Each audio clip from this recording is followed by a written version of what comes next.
single-sex primary schools in the UK, majority of which are in the fee-paying sector, leaving around 12% of government-funded schools, which are mainly secondary. On average, only 1 in 10 children go through nursery to higher education in single-sex educational environments. Between 1994 and 2014, boys' schools dropped from 230 to just over 100, and girls' schools dropped from around 230 to 150. The UK Department of Education now caters for the needs of its multicultural societies by encouraging faith schools, academies and private schools. Prime Minister Theresa May recently unveiled new rules that will allow for the creation of new grammar schools for the first time in almost 2 decades, the most common type of school to be gender segregated. So is this a good idea? When did single-sex schools originate in the UK? In the early 19th century, gender was the central educational split. Your social classification and your gender would decide what education you would get. If you were a boy, you would learn workshop mathematics and world science. If you were a girl, you were more likely to learn how to sew, cook, and possibly read if you were in a higher class. An early 1961 study by Coleman indicated that co-education had a negative effect on girls' academic achievement due to peer pressure to prioritise relations with the opposite sex rather than schoolwork.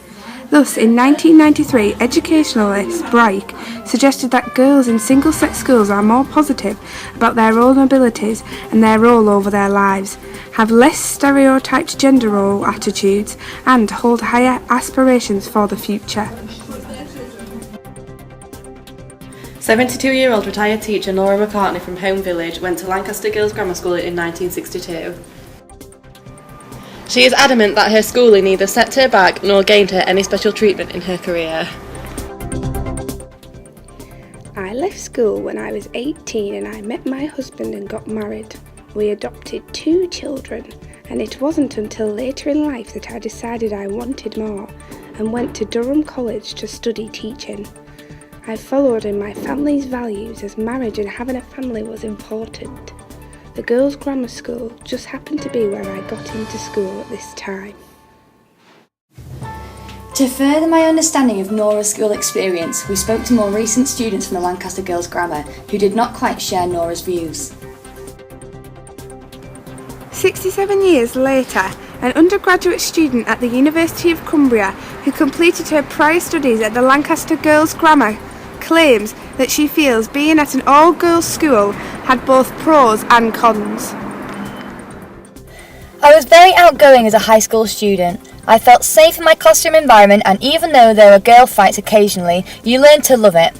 I never felt unable to share. However, when it came to mixing with children from mixed schools, it became clear to me that there was a barrier in our communication, a sort of miscommunication, as I did feel a bit different. They were less expressive, which had its pros and cons, I suppose. Some people believe that single-sex schools help to challenge gender stereotypes and broaden the educational aspirations of both girls and boys. Some research and reports from educators suggest that single-sex education can broaden the educational prospects for both boys and girls. Advocates claim that co-ed schools tend to reinforce gender stereotypes, while single-sex schools can break down gender stereotypes. For example, girls are free of the pressure to compete with boys for male-dominated subjects such as maths and science. Boys, on the other hand, can more easily pursue traditionally feminine interests such as music and poetry. Dr. Helen Wright, headmistress at St Mary Carnes and president of the Girls' School Association, GCSA, which represents 200 independent schools across the country, spoke out about how girls' school can help girls avoid being put down by stereotype. Girls do well in single-sex schools because they are challenged whilst also being in a relaxed atmosphere where they are encouraged and nurtured. The result is that they emerge feeling everything is possible in their lives.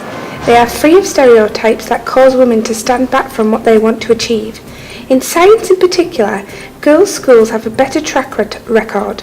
Statistics show that girls educated in single-sex schools are far more likely to study maths and science at university than those taught in a co-ed environment. October 2007, found that both boys and girls in more selective single-sex schools had a performance advantage. Although it needs to be clear that this is not a quick fix for education, the NASSPE states, It is not sufficient just to put girls in one classroom and boys in another. In order to improve academic performance and broaden educational horizons, you'll need to understand the subtleties of gender differences in learning.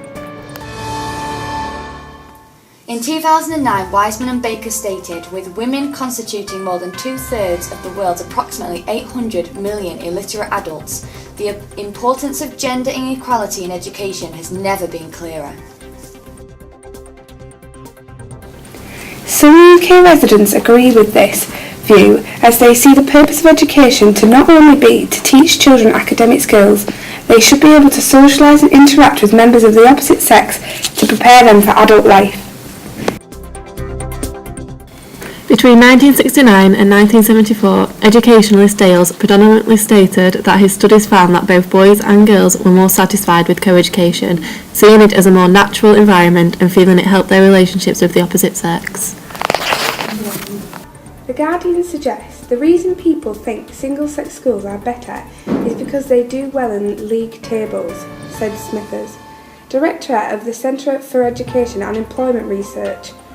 But they are generally independent grammar or former grammar schools, and they do well because of the ability and social background of the pupils.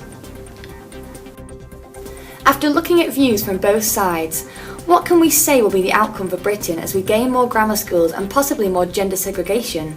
Does this offend our British values? In 2016, the High Court ruled that an Islamic State school named X in records was neither found offending or discriminatory of gender.